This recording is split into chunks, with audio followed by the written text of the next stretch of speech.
अनिर्दिष्ट काल कार्य बंद आंदोलन करेंगे ओडिशा मेडिकल सर्विस एसोसिएशन जहां नहीं आज जाजपुर जिलार मेडिकल सर्विस एसोसिएशन पक्षर जाजपुर जिला मुख्य चिकित्सालय परिसर एक सांबादिक सम्मेलन में सूचना देते तेबे आसंता काली ठारू जाजपुर जिले में समस्त पीएचसी सीएचसी रे कार्य करुथिबा मेडिकल सर्विस एसोसिएशन समस्त डाक्तर माने रोगी सेवा को बंद करी शांतिपूर्ण भावे अनशन रे बसबे बोली सांबादिक सम्मेलन में सूचना देछन्ति।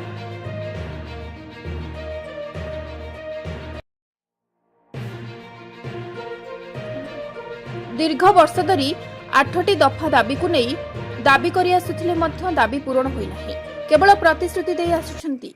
तेबे एथर जदि आमर दाबी पूरण न हुए कि आमको लिखित आकार में प्रतिश्रुति दिया न जाए से पर्यंत कार्य बंद आंदोलन जारी रहिबो बोली संघ पक्षरु चेतावनी दैछन्ति डाक्तर। जून 30 तारिख सुधा दाबी पूरण हेबो बोली राज्य सरकार प्रतिश्रुति दैथिले। जदि 30 सुधा न हुए तेबे जुलाई 1 तारिखरु कार्य बंद आंदोलन करबाकू चेतावनी दैथिले जहा फलरे जून मास गलानी हेले आमर दाबी पूरण होई नाही।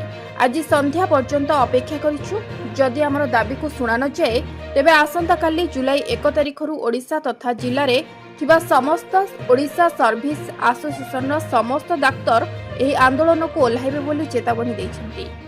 एही सांबादिक सम्मेलन रे जिला मुख्य चिकित्सालय रे थिबा समस्त डाक्तर उपस्थित थिले। डाक्तर तथा मेडिकल एडीएमओ मनोज सेनापति नेतृत्व में यह सांबादिक सम्मेलन अनुष्ठित हो जाइछि। एहा सह जिलार समस्त डाक्तर उपस्थित थिले। Bureau report S live.